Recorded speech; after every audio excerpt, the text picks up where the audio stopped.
Christmas Eve, under the warm glow of string lights and the clatter of silverware against china. My mother-in-law curled her lip and called me trash in front of the entire family. My husband bowed his head, silent.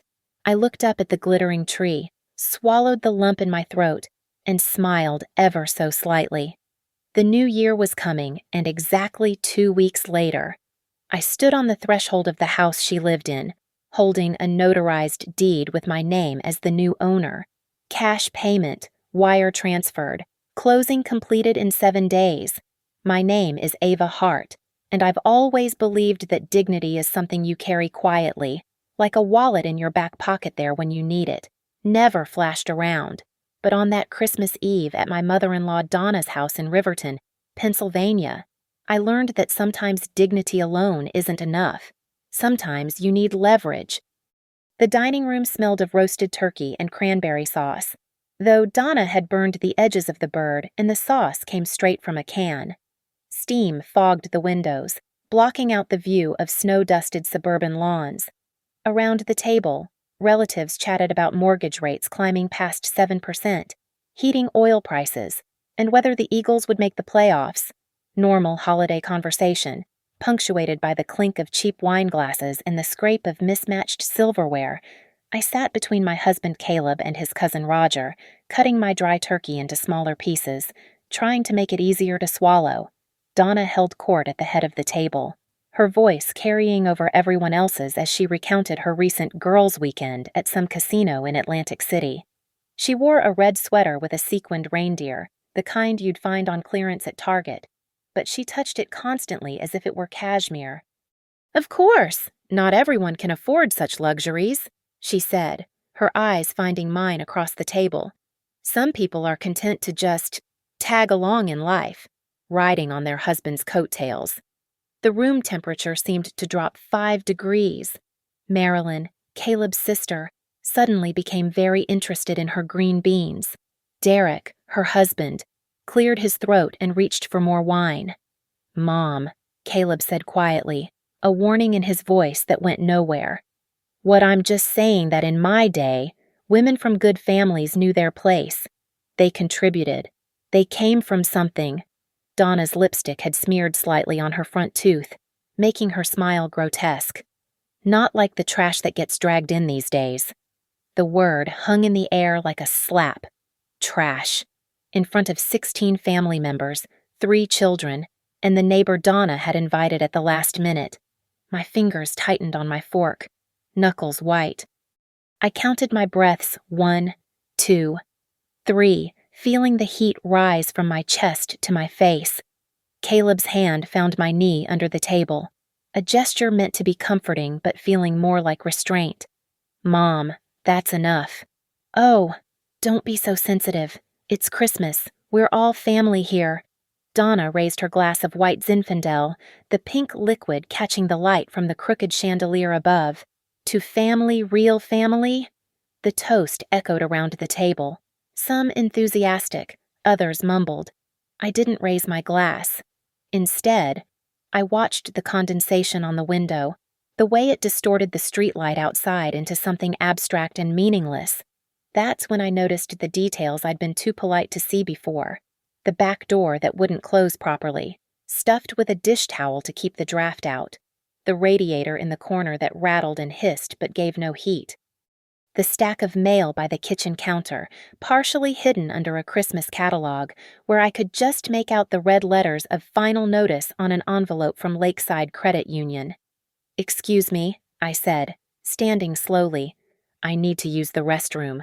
In the powder room, I ran cold water over my wrists, an old trick my mother taught me for keeping composure. The faucet dripped steadily after I turned it off, another repair ignored. The space heater in the corner was the only source of warmth, its orange coils glowing like angry eyes. I studied my reflection 34 years old. Product manager at North Coast Biologics. Salary well into 6 figures with stock options vesting quarterly. Not trash.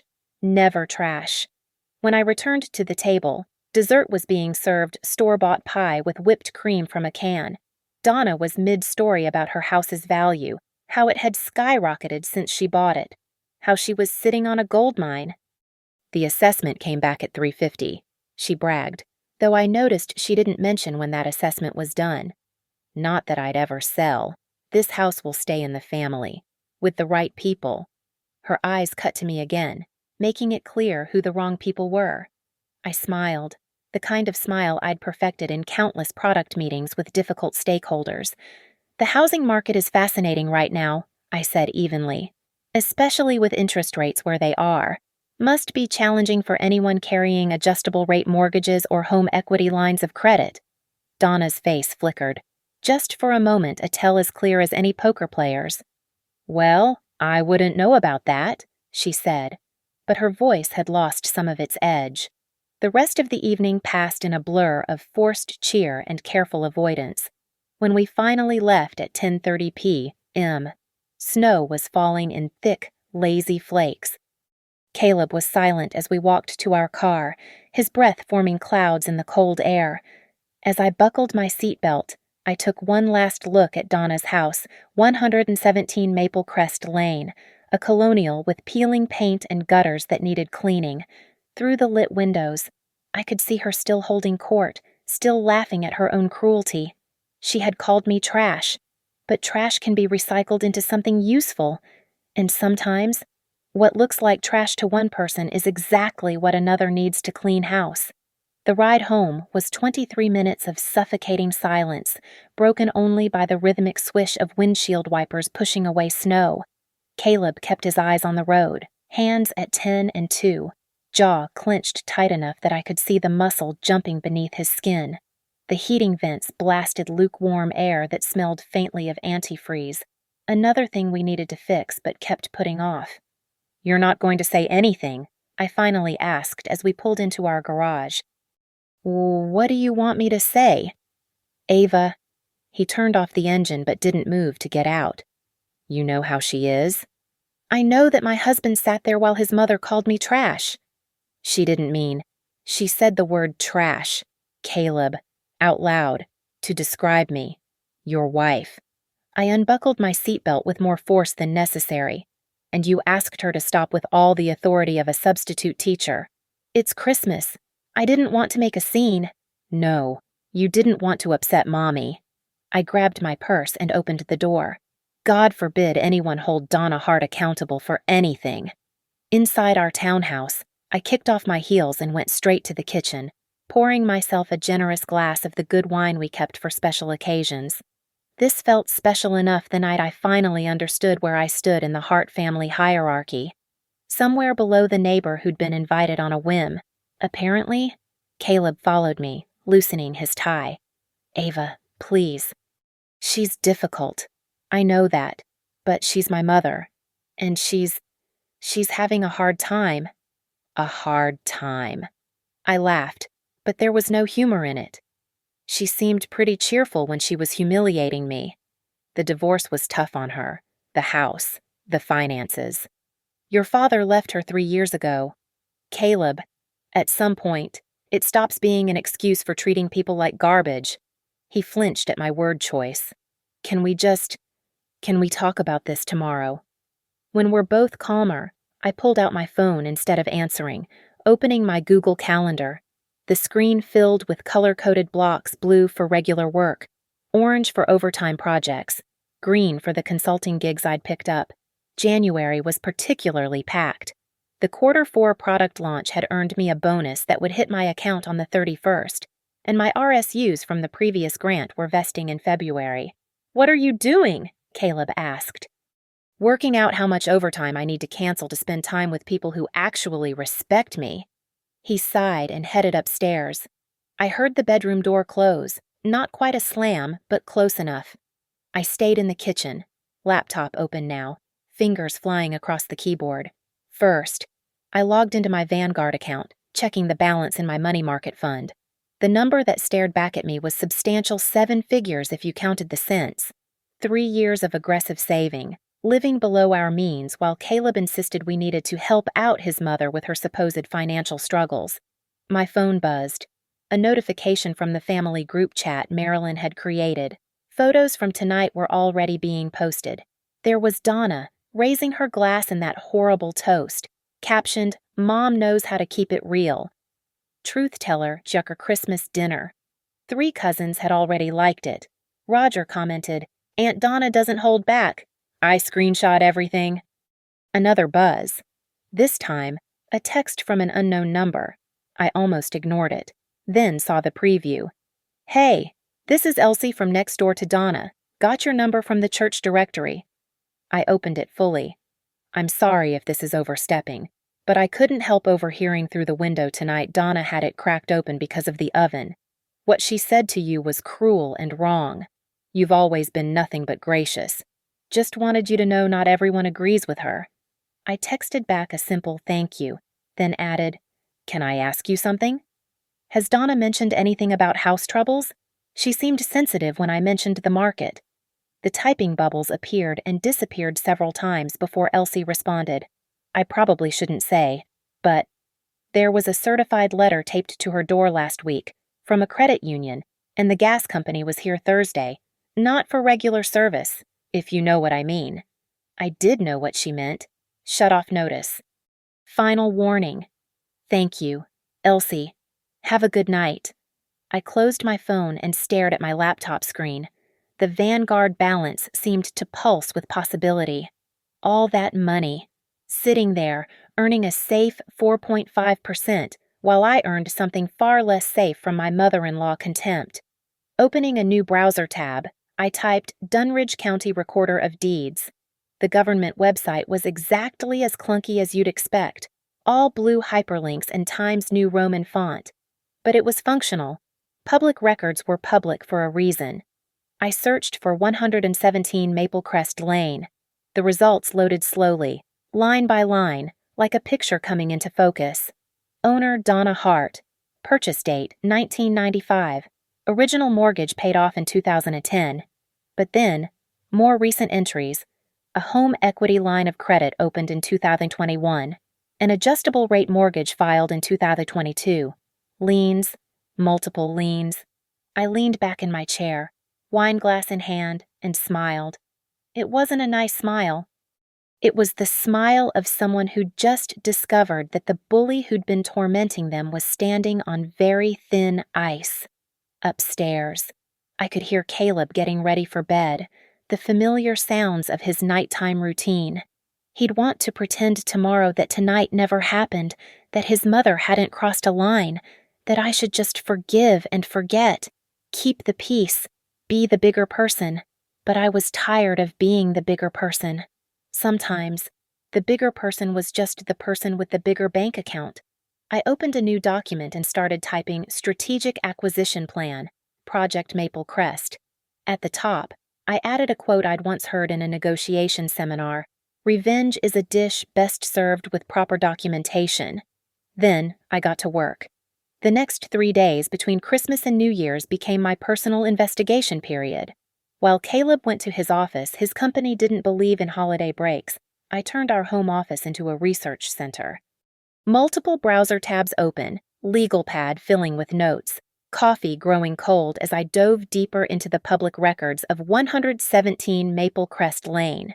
The Dunridge County Recorder of Deeds website became my morning newspaper.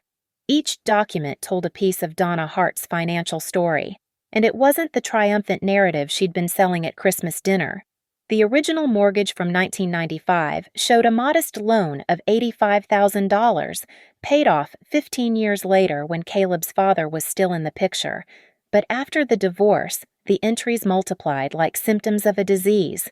First came the HELOC in March 2021, $70,000 from Lakeside Credit Union. Adjustable rate starting at 3.2%.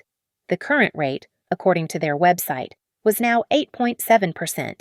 Then a second mortgage in 2022, another $120,000, also adjustable.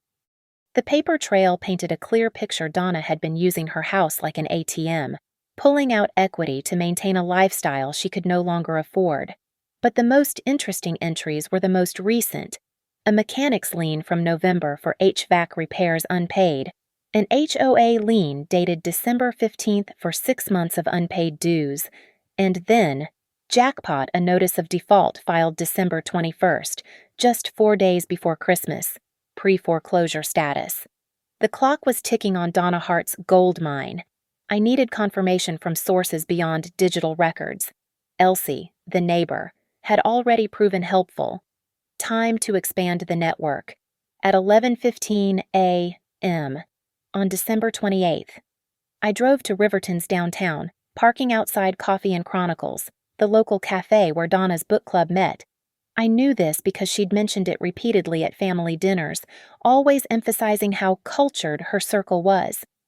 The owner, Beth, recognized me from the few times I'd picked up Donna when her car was in the shop. "Ava, how was your Christmas?" Beth asked, wiping down the espresso machine. "Eventful," I said, ordering a latte. "Actually, I wanted to ask you something. Donna mentioned maybe hosting book club at her house next month, but with the heating issues she's been having..."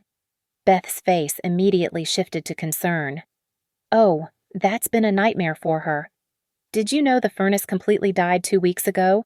She had someone come look, but when they quoted her $8,000 for a new system, she just had them do a patch job. Poor thing's been using space heaters." "$8,000 is steep," I agreed, filing the information away. "Between you and me," Beth leaned in conspiratorially, "I think things have been tighter since the divorce than she lets on. She hasn't paid her book club dues in 3 months, and last week she tried to return a book she'd bought here in October. Full price return for a book she'd already read." I made sympathetic noises while mentally adding to my notes. By the time I left, I'd also learned that Donna had been declined for a credit card at the local boutique and had been selling jewelry at the pawn shop on Route 30. My next stop was the county tax assessor's office. Public building, public information. The clerk, a bored-looking man in his 50s, barely glanced up when I requested the tax records for Maple Crest Lane. "Property tax for that address is in arrears," he said, printing out a statement. $3,412 outstanding. Goes to sheriff's sale in March if not paid. I thanked him and took the printout. Another piece of the puzzle clicked into place. That evening, I called my attorney friend, Victor Ramos, under the pretense of discussing a hypothetical real estate investment. "So, hypothetically," Victor said, amusement clear in his voice, "if someone wanted to acquire a distressed property pre-foreclosure, what would be the cleanest approach? Hypothetically, completely hypothetical. Well, the fastest would be a cash offer directly to the owner. As is purchase, quick close. But if the owner is difficult, you could purchase the note from the lender. Then you become the mortgage holder and can negotiate directly or proceed with foreclosure. And if someone wanted to remain anonymous during this hypothetical transaction, LLC, easy to set up, keeps the buyer's name off the initial paperwork. Hypothetically, of course.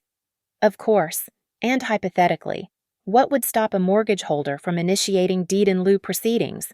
Nothing, if the borrower agrees. Faster than foreclosure, less damaging to credit. You could even offer cash for keys payment to vacate promptly and leave the property in good condition. Hypothetically, this has been very educational. Hypothetically, I'm available if this becomes non-hypothetical. My retainer is quite reasonable." That night, Caleb came home late, tired from year-end reports. He found me in the office, surrounded by printouts and notes. "What's all this?" he asked, picking up a page. "Research," I said, taking the paper from his hand. "For a project. Work project. Something like that." He was too exhausted to push further, which suited me fine. As he headed to shower, I looked at my comprehensive timeline of Donna's financial decline. The HOA would likely file for foreclosure if their lien wasn't satisfied. The tax authority would force a sale in March. Lakeside Credit Union's notice of default gave her 30 days to cure the default, which would expire January 20th. She had called me trash. But I now knew the truth. Donna Hart was drowning in debt, frantically trying to bail out a sinking ship with a teaspoon while maintaining the facade of success. The same woman who'd humiliated me for my background was 60 days away from losing everything. I created a new spreadsheet, acquisition timeline, Project Maple Crest. Column, A, key dates. Column B, required actions. Column C, estimated costs. The path forward was clear. I just needed to decide how much mercy to show someone who had shown me none. Looking at the photo Marilyn had posted Donna's sneer as she raised her glass in that cruel toast, I made my decision. Zero. Zero mercy. I picked up my phone and texted Victor. Hypothetical is now actual. Can you meet Monday morning? His response was immediate. 9 a.m., bring coffee and a check. Monday morning, December 30th, 9 a.m., sharp. Victor Ramos's office occupied the third floor of a restored Victorian building downtown, all exposed brick and modern furniture. I arrived with 2 cups of coffee and a cashier's check for his retainer. So, Victor said, settling behind his desk. We're really doing this. We're really doing this. First things first. LLC formation. I recommend Delaware for privacy, but we'll register it to do business in Pennsylvania.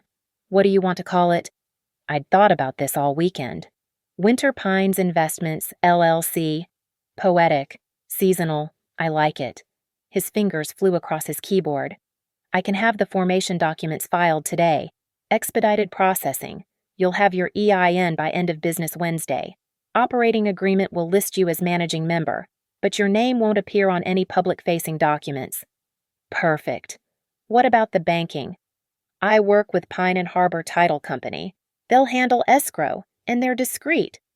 Once the LLC is formed, you'll open a business account at whichever bank you prefer, transfer funds from your personal accounts, and we're ready to move. How quickly can we move once everything's in place? Victor leaned back, steepling his fingers. Depends on the approach. Direct purchase from your mother-in-law could close in 7 days if she's motivated. Purchasing the note from Lakeside Credit Union might take 2 weeks. Banks move slowly, even when they're eager to get non-performing loans off their books. I want both options ready.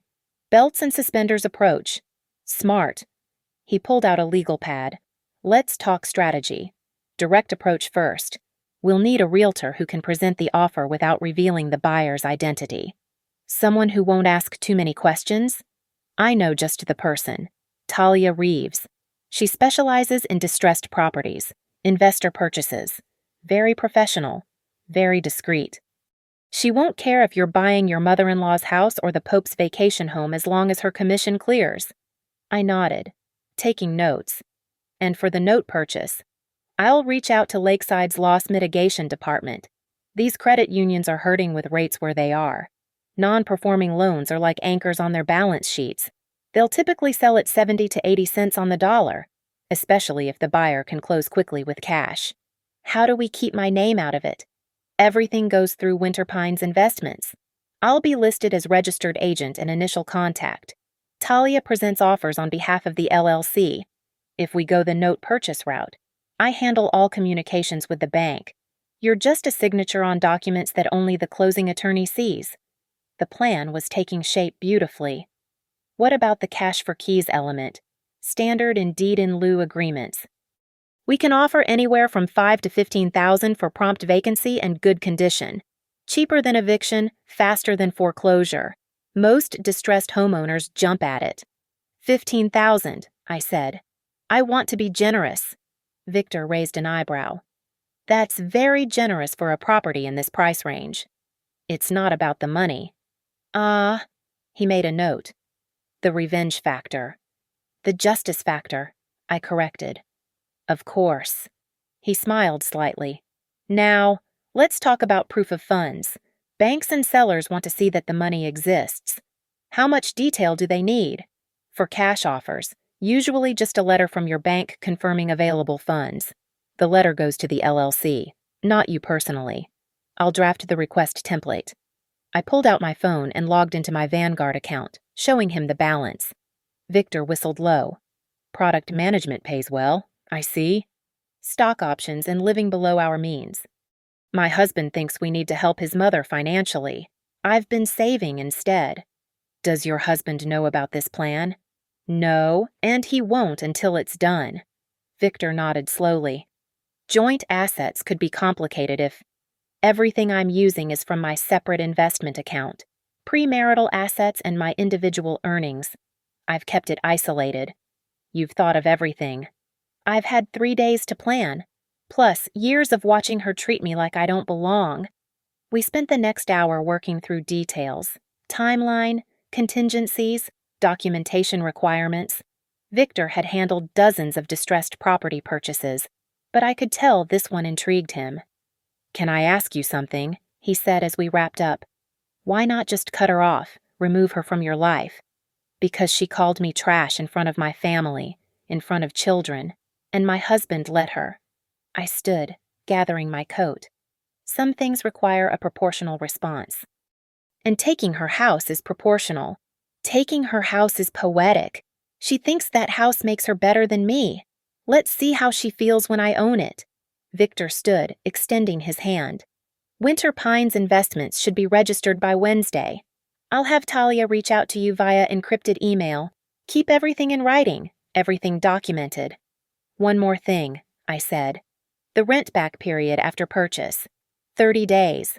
We can offer up to 60 if you want to be 30. I want her out before Valentine's Day." That afternoon, I opened a new business checking account at a bank Donna didn't use no chance of a teller recognizing names and gossiping.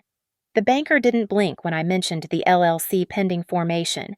This was America. Everyone had a side business. By 4:30 p.m., I'd received encrypted emails from both Victor and Talia. Talia's was particularly efficient. Victor explained the situation. "I'm ready to present offers as soon as you have your proof of funds. I can schedule showing for Thursday if needed. No questions asked. Full discretion guaranteed." I responded, "Thursday works. 2 p.m. if possible." Her reply was instant. "Confirmed. I'll present myself as representing an investment firm looking for rental properties. Standard approach." That evening, Caleb came home talking about New Year's plans. His sister was hosting a party. "Everyone will be there," he said. "Mom's making her spinach dip." "Can't wait," I said, my voice neutral. "Are you still upset about Christmas?" "Why would I be upset your mother just called me trash?" "It's fine." He sighed. "Ava, she didn't mean—" "She meant every word." I turned back to my laptop. "But don't worry, I'll be perfectly pleasant at Marilyn's party." "Thank you. I know it's hard, but she's family." "Yes," I said, thinking of the LLC formation documents being filed at that very moment. "Family." He kissed my forehead and went to watch TV. I returned to my spreadsheet, updating the timeline. Wednesday, LLC confirmed. Thursday, initial offer. Friday, note purchase inquiry if needed. January 20th, default deadline. By New Year's Eve, I'd either own Donna Hart's house or own her mortgage. Either way, the woman who called me trash would be paying rent to me. I smiled at the poetry of it all. Thursday afternoon, 2 p.m. I sat in my car 3 blocks away from Maple Crest Lane, watching through my phone as Talia's Mercedes pulled into Donna's driveway. I'd given Talia specific instructions, professional but pushy, the kind of investor who saw opportunity in distress. The showing was scheduled for 30 minutes. I waited. My phone buzzed at 2:37 p.m. "Talia. Quite an experience. Details when you're ready." We met at a Starbucks 2 towns over, where no one would recognize us. Talia looked amused as she slid into the booth across from me, her perfectly manicured nails tapping on her tablet. "Your mother-in-law is a piece of work," she said without preamble. "Tell me everything." "First, the house is in worse shape than the exterior suggests. The furnace is definitely dead. She had 3 space heaters running just in the main areas. There's water damage in the upstairs bathroom. Looks like a pipe leak she tried to fix with duct tape and prayer. The electrical panel is from the 70s and probably a fire hazard. How did she react to you? Oh, she tried to play the grand dame, talked about the caliber of neighborhood, the quality of neighbors, made sure to mention several times that she didn't need to sell. She was just entertaining options for her investment portfolio." Talia rolled her eyes. Meanwhile, there's a notice from the gas company on her kitchen counter, and her cell phone rang 3 times. All calls she declined after checking the screen. Classic debt collector dodge. Did you present the offer? I told her my client was prepared to make a cash offer. As is, quick close. She got very interested until I mentioned the price point. And, direct quote, "This house isn't for bargain hunters and slumlords. I'd rather burn it down than sell to some investor parasite." Talia grinned. Then she asked if I knew who she was, how connected she was in Riverton. Apparently, she knows people at the country club. The country club her ex-husband belonged to. The very same. She name-dropped about 6 people who I happen to know are either dead or moved to Florida. Talia pulled out a folder. I left the written offer anyway, told her it was good for 48 hours. Market value minus 8%, all cash, 7-day close, 30-day rent back at no cost. How much are we talking? Based on comparables in the needed repairs, market value is roughly $300,000. Our offer is $276. Honestly, with the work needed, that's generous. She'll never take it. Not in this round, but I planted seeds. Mentioned that come January, the market typically softens. New year, new budgets, fewer buyers. Also casually brought up that investors are aware of the public records liens, default notices. That got her attention. How could you tell? Her face went white under that poorly applied bronzer. She asked what public records I meant. I played dumb, said it was just standard due diligence, nothing personal. Talia smiled wickedly. She spent the rest of the showing trying to extract information about my client. I gave her nothing except that they were serious, had funds ready, and wouldn't waste time with lengthy negotiations. I sipped my coffee, thinking, she's scared but still too proud. We need to escalate. Victor mentioned a plan B, note purchase. If she won't sell to us, we'll become her mortgage holder. Delicious. I love a good forced hand. Talia closed her tablet. What's the next move? Wait for her to reject the offer formally. Then Victor reaches out to Lakeside Credit Union. In the meantime, can you have someone she doesn't know drive by occasionally? I want to know if she's moving things out. Having estate sale companies visit. Anything that suggests she's getting desperate. I have just the person. Discreet surveillance is included in my fee. By the way, worth every penny. That evening, Caleb mentioned his mother had called him at work. She said some realtor came by today, bothering her about selling. Oh, I kept my voice neutral, focused on chopping vegetables for dinner. She thinks someone's targeting her because she's a woman alone, trying to take advantage. That must be stressful for her. You could be more sympathetic. I set down the knife carefully. Could I?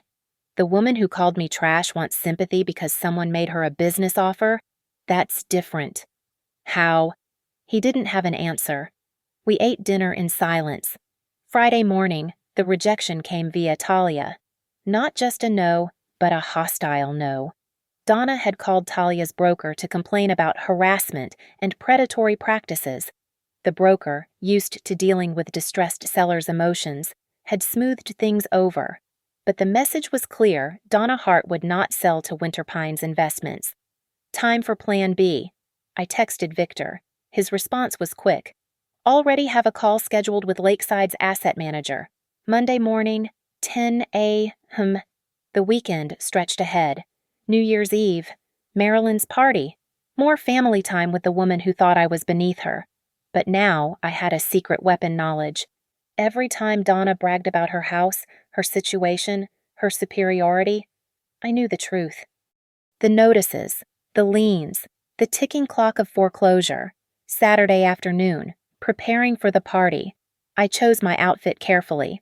Not too expensive that would seem try hard. Not too casual that would confirm her trash assessment. I settled on a black dress I'd bought before meeting Caleb, classic and understated, paired with the pearl earrings my grandmother had left me. Real pearls. Not that Donna would know the difference. You look nice, Caleb said, adjusting his tie. Thank you. Can we try to have a good time tonight? Fresh start for the new year. I smiled at him in the mirror. Absolutely. New year. New beginning. He looked relieved. If only he knew what kind of new beginning I had planned. As we drove to Maryland's, snow beginning to fall again, I thought about the 48-hour deadline. It would expire at 2 p.m. on Saturday, right in the middle of the party. Donna would probably check her phone, see Talia's follow-up email about the offer expiring, and feel a moment of panic before her pride kicked back in. Let her feel it. Let her wonder if she'd made a mistake. Let her start to understand what it felt like to be powerless, judged, dismissed. By Monday, Winter Pines. Investments would own her mortgage, and then the real education would begin. Monday morning, January 6th, 10:15 a.m. Victor called me from his office, his voice carrying the satisfaction of a chess player who'd just captured a queen. Lakeside Credit Union is very motivated, he said. Mr. Fulton, their asset manager, practically thanked me for reaching out. They have 14 non-performing loans on their books, and Donna's is one of the worst. How bad? She hasn't made a full payment since August. Been sending partial payments just enough to avoid immediate foreclosure, but not enough to cure the default. They're carrying it at a loss already. What are they asking? 78 cents on the dollar for the full portfolio of debt, the HELOC, and the second mortgage. Total outstanding is approximately $190,000. They'll take $148,000 cash. Timeline. If we move today, they can have the assignment paperwork ready by Wednesday. Title search and recording by Friday. You'd own both notes by January 10th. Do it. Wire instructions coming to your encrypted email. Once I confirm receipt, I'll have them prepare the assignment of deed of trust. Oh, and Ava, Mr. Fulton mentioned something interesting. What? Donna called them Friday afternoon. Tried to negotiate a modification. They declined. They don't modify loans already in default status with multiple missed payments. So, the rejected offer had shaken her enough to call her lender. Good. I initiated the wire transfer from Winter Pines Investments account, watching $148,000 disappear into escrow. The money would be held by Pine and Harbor Title until all paperwork was complete. Professional, clean, legal. Wednesday arrived with another snowstorm, while the rest of Riverton dug out their driveways. I sat in Victor's office reviewing the assignment documents. 17 pages of legal language that boiled down to one simple fact. Winter Pines Investments LLC now owned Donna Hart's debt. The beauty of this, Victor explained, is that we inherit all the rights of the original lender, including the acceleration clause already triggered by her default, meaning, the full balance is due immediately. We can proceed with foreclosure, or, he slid another document across the desk. We can offer deed in lieu. The deed in lieu agreement was elegant in its simplicity. Donna would voluntarily surrender the property to Winter Pines Investments. In exchange, we'd forgive the debt and provide cash for Key's $15,000 for vacating within 45 days. What if she refuses? Then we foreclose. Sheriff's sale in about 90 days. She gets nothing except an eviction and a destroyed credit score. The deed in lieu is actually merciful.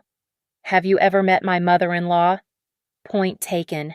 How do you want to handle notification? Formally? Certified mail? Process server? The works. I want everything documented and indisputable. Friday, January 10th, 3:30 p.m. The process server, a bored-looking man named Dale, took the envelope containing the notice of assignment and the deed in lieu offer. By law, he had to hand it directly to Donna or post it conspicuously if she didn't answer. I knew from Talia's surveillance that Donna was home. Her car hadn't moved in 2 days, probably conserving gas. Dale would catch her. At 4:47 p.m., my phone buzzed. Dale. Served. She accepted it directly. Seemed confused. Asked if I was from the credit union. I clarified I was serving legal notice.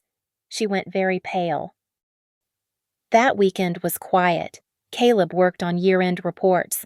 I researched property management companies, already planning the renovation that would be needed once I owned 117 Maple Crest Lane. New furnace? Definitely. Updated electrical. That bathroom pipe properly fixed. I'd make it a rental property. Perhaps. Or maybe I'd sell it to a young family who'd actually appreciate it. Monday morning, 8:23 a.m. My phone rang. Victor. She called, he said without preamble. Donna Hart personally called my office. demanding to speak to whoever owns Winter Pines Investments. And I explained that my client preferred to remain anonymous but that all communication could go through me. She was colorful in her response. Define colorful. She accused us of predatory lending, elder abuse, she's 58, by the way, and conspiracy. Threatened to sue everyone from me to the State Banking Commission. And I calmly explained that Winter Pines had legally purchased her existing debt, that all procedures followed Pennsylvania law, and that the deed in lieu offer was actually quite generous given the circumstances. How'd she take that? She hung up, but she called back an hour later, calmer, asked if there was room for negotiation. Is there? That's up to you. You hold all the cards. I thought about it. The satisfaction of ownership versus the message of inevitability. No negotiation on the deed in lieu, but increase the cash for keys to $17,500. Final offer. Generous. I want her to know she could have had more if she'd just been decent. Tuesday brought another call from Victor. Donna had hired her own attorney, some strip mall lawyer who specialized in DUIs and divorce. He'd called Victor, blustering about unconscionable contracts and duress. I sent him the full documentation trail, Victor said, including her payment history and the original default notice from Lakeside. He called back 2 hours later, much subdued, advised his client to consider the offer carefully. Wednesday, January 15th, 5 days until the foreclosure deadline. Donna was running out of time and options. That evening, Caleb came home agitated. My mother's been trying to reach me all day. Says it's urgent. You should call her back, I said mildly, stirring pasta sauce. He did, stepping into the other room. I could hear his side of the conversation confusion, then shock, then anger. He came back to the kitchen, face flushed. Did you know about this? He demanded. About what? Some company buying Mom's mortgage, trying to force her out. I set down the spoon, turned to face him fully. How would I know about your mother's financial problems? She certainly doesn't confide in trash like me. The word hung between us. He had the grace to look ashamed. This is serious. Ava. She could lose her house. Then maybe she should have paid her mortgage, or been nicer to the people around her. Actions have consequences. Caleb, that's cold. That's reality. Your mother has treated me like dirt for 4 years. Now she's in trouble and you want me to care. Where was your urgency when she was humiliating me at Christmas? He didn't have an answer. We ate dinner in silence, the pasta sauce tasting like victory. Thursday morning, Victor texted, Donna's attorney just called. She'll take the deal. Wants the paperwork drawn up immediately. How soon can we close Monday, if you're ready? I'm ready. The deed in lieu would be signed January 20th, exactly the foreclosure deadline. Donna Hart would hand over her house to Winter Pines Investments, LLC, never knowing that the anonymous investor who'd bought her debt, who'd forced her hand, who'd taken her precious house, was the woman she'd called trash on Christmas Eve. Poetic justice, delivered with proper documentation. The New Year gathering was scheduled for January 25th at Marilyn's house, a belated celebration she'd called it, since everyone had been too busy earlier in the month. The timing was perfect. The deed in lieu had been signed and recorded on January 20th. I now owned 117 Maple Crest Lane free and clear. Donna had 45 days to vacate until March 6th and had already received her $17,500 cash for keys. I dressed carefully that Saturday afternoon, a cashmere sweater Caleb had given me for my birthday, dark jeans, ankle boots, understated success. In my purse, I carried a manila envelope containing copies of everything: the deed, the assignment documents, the recorded satisfaction of mortgage, just papers. But they weighed more than diamonds. Caleb had been cold toward me all week, sleeping in the guest room, leaving for work early.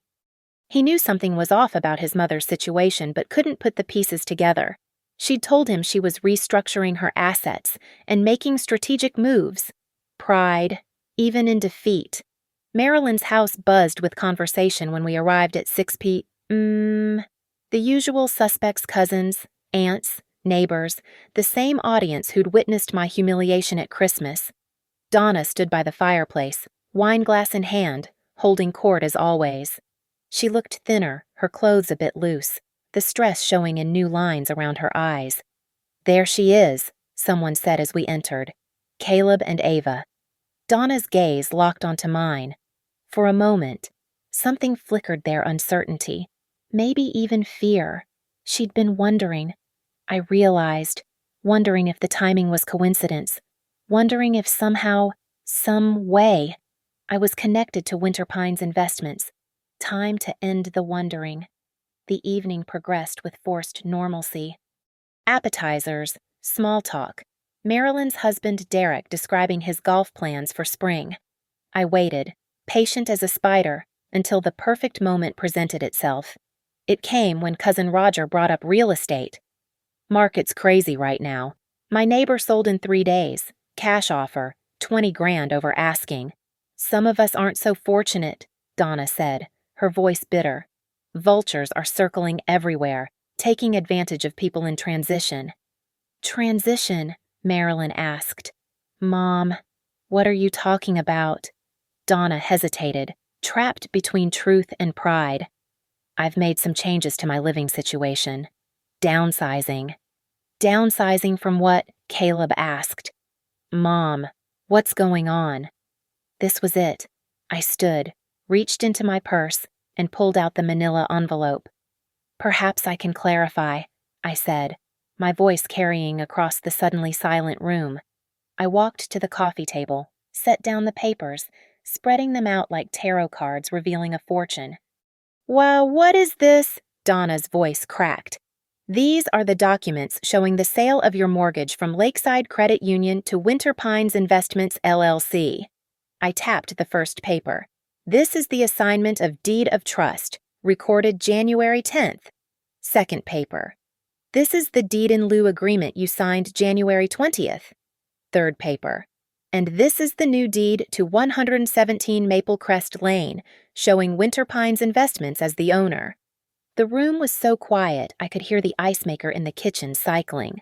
"Winter Pines Investments," I continued, meeting Donna's horrified gaze, "is my LLC. I bought your debt. I own your house." "You." Donna's voice was barely a whisper. "Me, the trash you so eloquently identified at Christmas dinner." Caleb stood abruptly. "Ava, what have you done? What have I done?" I turned to him, letting years of suppressed anger finally show. "I've made a legal business investment. Your mother was in default." The credit union was days away from foreclosing. I purchased the debt at a discount and offered her a deed in lieu with cash for keys. $17,500, by the way, above market rate for the privilege of vacating with dignity. "This is insane," Marilyn sputtered. "You can't just take someone's house." "I didn't take anything. I bought a non-performing loan and negotiated a settlement. It's all legal, all documented, all recorded with the county." I looked back at Donna. "Your mother could have sold to my investor when they made the cash offer in December. She called them parasites. She could have worked with her original lender for a modification before defaulting. She didn't. She could have treated me with basic respect for the past 4 years. She chose not to." "You vindictive little—" Donna started. "Careful," Victor Ramos said from the doorway. I'd asked him to arrive at 7 p.m. sharp. "Anything you say can be used in potential legal proceedings. I'm Ms. Hart's attorney in this matter." "This is extortion," Donna shrieked. "This is business," Victor replied calmly. "Your client, sorry. Former client signed all documents willingly, with her own legal representation present. The cash for keys has been deposited. The deed has been recorded. The 45-day vacation period is more than generous." "You planned this," Caleb said to me, his face pale. "All of this, since Christmas?" "Since Christmas Eve. Actually, since the moment your mother called me trash while you sat there like a coward." I gathered the papers back into the envelope. "I've been saving for years. Caleb, living below our means, taking every overtime shift, investing carefully. I had the resources to help your mother when she got in trouble. Can you imagine if she'd just been kind? If she'd treated me like family, I would have paid off her mortgage without thinking twice. I turned to address the room, but she didn't. She made it clear I was beneath her, so I stayed beneath her notice while I bought her house out from under her. "Get out," Marilyn said. "Both of you, get out of my house." "Gladly." I picked up my purse. "Oh, Donna. The locksmith will arrive March 7th to change the locks. I suggest you don't leave anything behind. I'd hate to have to charge you for disposal." Victor handed her his card. "If you have any questions about the vacation terms, please contact me directly. Any harassment of my client will result in immediate eviction proceedings." I walked to the door, then paused, looking back at the stunned faces. You all watched her humiliate me at Christmas, laughed at her jokes, liked Marilyn's photos, stayed silent when she called me trash. Not one of you spoke up, so you can all watch this too. Watch how trash can be recycled into something powerful. Caleb followed me out, his footsteps heavy on the salted walkway. We sat in the car for a moment, engine running, heater slowly warming the frozen air between us. "How could you?" he finally asked. "How could you?" I countered. 4 years. Caleb. 4 years of insults, exclusion, humiliation, and you never once truly stood up for me. She's my mother. And I'm your wife. Was your wife. I handed him another envelope, this one containing separation papers. "I'm keeping the house, the one I actually paid for. You can move in with your mother. Oh wait, she'll be moving out by March 6th. Maybe you can help her pack." March 6th arrived with unexpected sunshine, the kind that makes snow look like scattered diamonds. I stood in the driveway of 117 Maple Crest Lane at exactly 9 a.m. Locksmith van parked behind me, watching as Donna supervised the moving truck crew. She'd aged years in the past 6 weeks, her face drawn, that superior smile completely gone. The house was already empty. I'd driven by yesterday evening to confirm. She'd been moving things out gradually, probably to avoid the spectacle of a single-day evacuation. Pride. Even now. Caleb stood beside her, helping with final boxes. We'd been officially separated since that night at Marilyn's. He'd moved in with his sister temporarily, the irony not lost on anyone. The man who wouldn't defend his wife from his mother's cruelty was now homeless because of both women's choices. "Everything appears to be in order," Victor said, checking items off his clipboard. "Utilities transferred. Final walkthrough scheduled for 10 a.m. Keys to be surrendered by noon." Donna approached us, her heels clicking on the driveway one last time. In her hand was the key ring, front door, back door, garage. The weight of them seemed to pull her whole body down. "I hope you're satisfied," she said, her voice hollow. "I'm not," I replied honestly. Satisfaction would have been having a mother-in-law who welcomed me into the family, who saw my success as something to celebrate, not diminish, who understood that calling someone trash says more about the speaker than the target. You destroyed my life over one word. No, you destroyed your life with decades of choices, leveraging your house for a lifestyle you couldn't afford, treating people as disposable based on their perceived worth, raising a son who learned that keeping peace was more important than doing right. I glanced at Caleb, who couldn't meet my eyes. "I just held up a mirror. The reflection was always yours." She set the keys on the hood of my car with shaking hands. No dramatic throw, no final insult, just defeat. "Where will you go?" I asked, not from concern but curiosity. "Tampa. My sister has a guest room." She pulled her coat tighter. 1,500 miles away from here. From you." "Good. Distance makes the best neighbors." The moving truck pulled away first, followed by Donna in her 10-year-old Lexus, the one asset she'd managed to keep. Caleb lingered, standing in the driveway of his childhood home. "The divorce papers will be filed Monday," I said. "No contest would be simplest. You planned everything perfectly, didn't you?" His voice held something between admiration and horror. "Every detail, every move. I learned from the best." Your mother taught me that in this family. Only power matters. So I got some. What are you going to do with the house? Renovate it properly. New furnace, updated electrical, fix all the deferred maintenance your mother couldn't afford. Then maybe I'll sell it to a nice young family. Or rent it out. Haven't decided. I looked at the Colonial's facade, imagining it restored. Either way, it'll be treated with the respect property deserves when you actually earn the right to own it. Ava, he started, then stopped. What was there to say that he was sorry, that he should have defended me, that his mother was wrong? Too late for all of it. Goodbye, Caleb. I waited until his car disappeared around the corner, then walked to the front door of my new property. The key turned smoothly in the lock. I'd had it rekeyed an hour ago while they were loading the truck. Inside, the rooms echoed with emptiness, but also possibility. Sunlight streamed through windows that would soon have new treatments. Floors that would be refinished gleamed dully under dust. In the living room where Donna had once held court, where she'd hosted Christmas Eve, where she'd raised her glass and called me trash.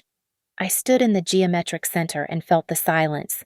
No more insults, no more condescension, no more pretending her cruelty was just how she was. My phone buzzed. A text from Talia. Heard through the grapevine about your acquisition. Brilliant. If you ever want to flip it, I'm your agent. Another from Beth at the coffee shop. Donna just came in to say goodbye. Looked like she'd seen a ghost. Or karma. I walked through each room, making notes on my phone. Master bathroom full renovation. Kitchen new appliances. Maybe knock out the wall to the dining room. The back door that never closed properly replace entirely. Every flaw Donna had lived with because she couldn't afford to fix them. I would address, not out of spite anymore, but out of respect for the property itself. In what had been Donna's study, I found something she'd left behind, a framed photo fallen behind the radiator, their family Christmas from years ago. Caleb looked about 12, still innocent, still unformed. Donna was younger, smiling genuinely, before bitterness had carved those lines around her mouth. A different time, when the house was loved instead of leveraged. I left it there. Some ghosts deserve to stay buried. By noon, I'd locked up and driven home my real home, the one I'd paid for with my own earnings, where no one could call me trash without consequences. The divorce would be clean. I wanted nothing from Caleb except distance. The house on Maple Crest would be renovated with care and precision. Every improvement a small erasure of Donna's neglect. Some would call what I did revenge. They wouldn't be wrong. But it was more than that. It was a reclamation of dignity, of power, of the right to be treated as equal, not trash. The woman who'd tried to diminish me had lost everything to me instead, and the son who'd failed to defend me had lost me entirely. Their family house would become my investment property, generating income for years to come. Every rent check, every appreciation in value, every compliment on the renovations would be a reminder that sometimes the person you step on is exactly the person you'll need to save you. But I wasn't interested in saving anyone anymore. I was interested in building wealth, reputation, a life where no one could ever make me feel small again. Donna had called me trash on Christmas Eve. By spring, I'd turned her life into a recycling project, taking something broken and making it valuable again, just without her in it. The lesson was simple. Be careful who you call trash. They might just end up owning everything you thought made you better than them. Thank you so much for listening to this story. I'd love to know where you're listening from. Drop a comment below and let's connect. If you enjoyed this tale of revenge served with proper documentation, please subscribe to the channel and share your thoughts. Have you ever had to deal with a toxic family member who underestimated you? Let me know your story in the comments.